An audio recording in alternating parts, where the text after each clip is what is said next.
الرحمن الرحیم باب ما جاء فی کراہیت مسح الحصا فی الصلاۃ۔ دیکھیں یہ باب ہم پیچھے گرمیوں کے اندر اگر اپنے کپڑے کے اوپر سجدہ کر لے تو اس باب میں ہم نے کچھ وضاحت کی تھی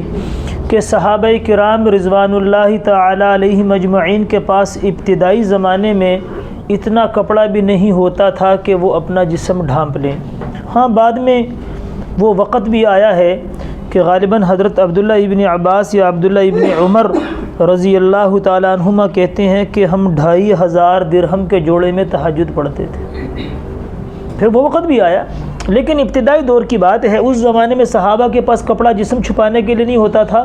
تو زمین پر کپڑا بچھا کر یا جائے نماز بچھا کر وہ کہاں سے لاتے؟ تو عرب کے اندر یہ ابتدا میں کیا کرتے تھے، وہاں کی زمین جو ہے وہ مٹی کم ہے، عرب کی زمین میں سنگریزیں ہیں، تو پھر وہ سنگریزوں سے بچنے کے لیے چھوٹی چھوٹی کنکریاں، آج بھی ہمارے جو پہاڑی علاقے ہیں، ہمارے گاؤں کے پہاڑی علاقوں میں آج تک بھی اس مساجد میں وہ ریت سے ذرا بڑے بڑے بجری سے چھوٹے، یہ جس طرح یہ ہوتا ہے یہ چپس ہوتی ہے، اس چپس کے دانوں کی طرح چھوٹی چھوٹی کنکریاں مسجدوں میں بچھا دی جاتی ہیں، اس پہ لوگ نماز پڑھتے ہیں۔ تو اس میں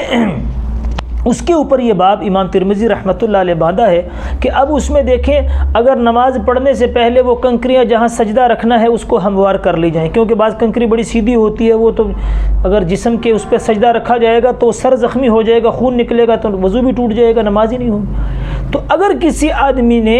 وہ شروع میں ٹھیک نہیں کی، نماز شروع کر دی اور نماز کے دوران اب سجدے میں جا رہا ہے، تو حضور علیہ السلام نے فرمایا کہ ایک مرتبہ اس پہ ہاتھ مار لے، اس کو ہموار کر لے، اس کی اجازت ہے، لیکن اس کے ساتھ بار بار نہ کھیلے کنکریوں کے ساتھ۔ کیوں کہ اللہ کی رحمت تمہاری طرف متوجہ ہے، تم کنکریوں کے ساتھ کھیل رہے ہو۔ اس لیے فرمایا کہ نماز میں اس بات سے منع کرتا ہوں کہ وہ نماز میں جا کر سجدے میں کنکریوں کو الٹ پلٹ کرے، بس ایک مرتبہ ہاتھ پھیر لے، پھر اس کے بعد کیوں کہ اللہ کی رحمت اس کی طرف متوجہ ہے۔ اسی طرح نماز کے اندر بعض لوگ کپڑوں سے ساتھ کھیلتے ہیں،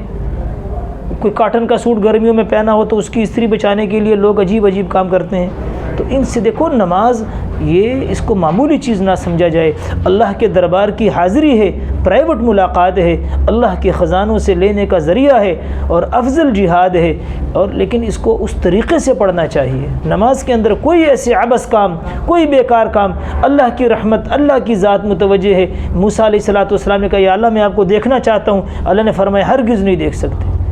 اور لیکن حدیث میں آتا ہے، حضور علیہ السلام فرماتے ہیں کہ جب آدمی نماز میں اللہ اکبر کہتا ہے، اللہ سارے پردے ہٹا کر اس کی نماز کے ہر جملے کا جواب دیتے ہیں۔ تو بھئی نماز میں اللہ کی رحمت متوجہ ہے اور یہ کنکریوں کے ساتھ کھیل رہا ہے۔ اس باب میں اسی بات کا ذکر ہے کہ نماز کے اندر کنکریاں یا وہ اور کوئی چیز ہے تو نماز میں ان چیزوں کے ساتھ کھیلے نہ، اللہ کی طرف متوجہ رہے۔